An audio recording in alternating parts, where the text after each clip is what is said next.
Silk road by Nick Middleton.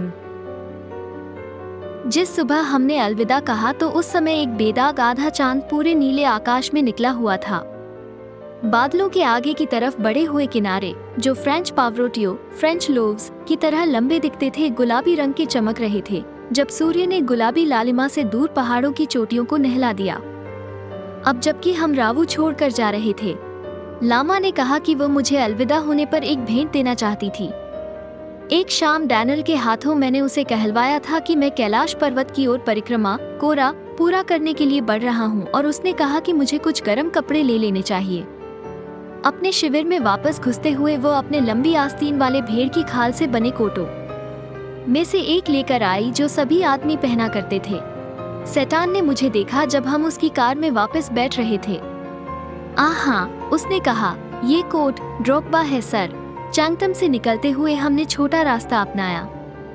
सेटान एक ऐसा रास्ता जानता था जो हमें दक्षिण पश्चिम ले जाएगा, लगभग सीधा कैलाश पर्वत की ओर। इसमें कई सारे काफी ऊंचे पहाड़ी रास्तों को पार करना था।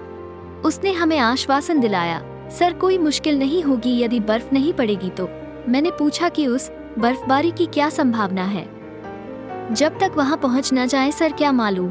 रावू की सौम्य बल खाती पहाड़ियों से यह छोटा रास्ता हमें खुले मैदानों के पार ले गया, जिसमें कुछ भी नहीं था सिवाय कुछ चिंकारों हिरशों, जो उन सूखी चरागाहों में से घास कुतरते हुए मुंह उठाकर देखते थे और फिर शून्य में खो जाने से पहले हम पर बिगड़ कर देखते थे।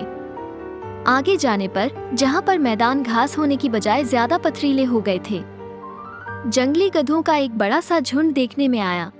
सेटान ने हमें उनके नजर आने से पहले ही बता दिया था कि हम उनके करीब आ रहे हैं।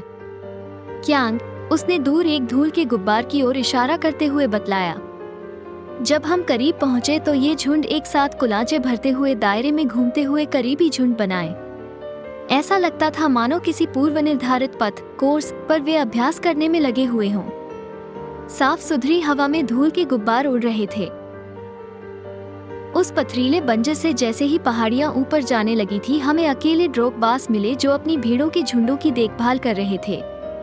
कई बार आदमी, कई बार औरतें। ये अच्छी तरह लिपटे हुए व्यक्ति रुककर हमारी कार को एकटक देखते और कभी कभी हाथ हिला देते थे जब हम वहां से गुजरते थे।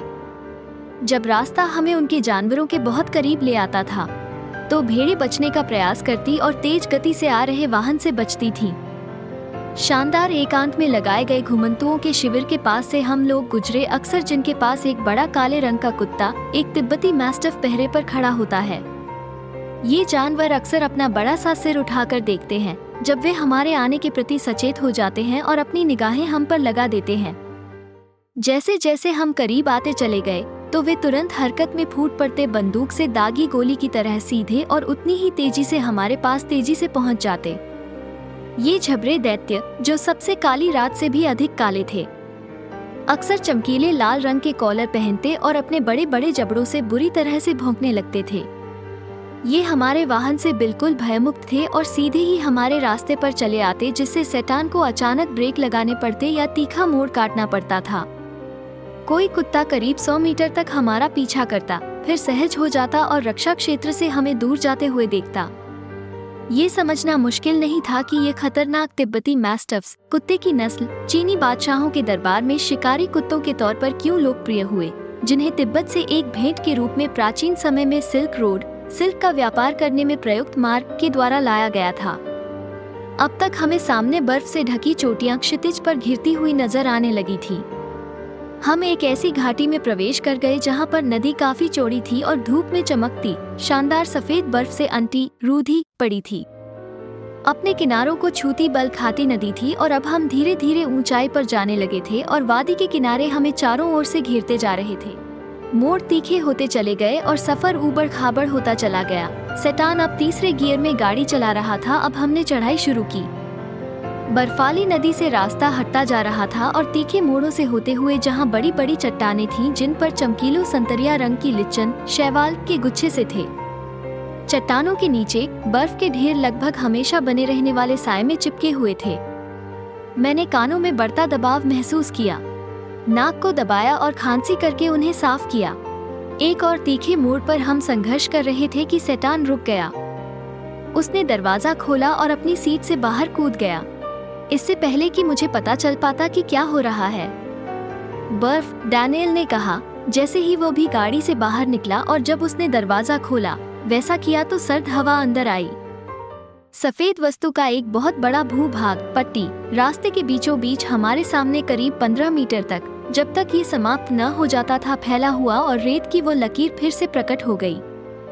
हमारे दोनों ओर बर्फ पड़ रही थी, जिससे ऊपर जाने वाले मार्ग का ऊबड़ खाबड़ किनारा अब एक जैसा हो गया था। ये किनारा इतना सीधा खड़ा था कि हमारी गाड़ी इस पर चढ़ नहीं सकती थी, अतः उस बर्फ के टुकड़े के आसपास मार्ग ही नहीं रहा था। मैं डैनियल के पास आया और अब सेटान ने उस ढेले बने बर्फ के टुकड़े पर पैर रखा और वह आगे की तरफ रिपटने लगा। वो बार बार अपने पैर को जमीन पर पटक रहा था, ये सुनिश्चित करने के लिए कि यह कितना सुदृढ़ है। मैंने अपनी कलाई घड़ी की ओर देखा। हम समुद्र तल से 5210 मीटर की ऊंचाई पर थे।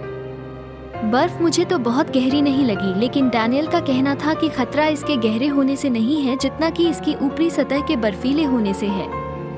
उसने सुझाया, यदि हम फिसल जाते हैं तो गाड़ी पलट सकती है, और उसने देखा कि सेटे मुट्ठियों में मिट्टी भरकर उस जमे हुए क्षेत्र सतह पर फेंक रहा था। हम दोनों उस समय अंदर रहे जब मिट्टी के साथ साथ बर्फ फैल गई थी। हम दोनों लगे रहे सेटान के काम के बोझ को हल्का बनाने के लिए। डैनियल और मैं दोनों गाड़ी से बाहर रहे। वो गाड़ी को मिट्टी डली हुई बर्फ की तरफ ले गया, इसको बर्फीली सतह से गाड़ी को धीरे धीरे निकाला और अब वो बिना मुश्किल के धीरे धीरे चला रहा लगता था।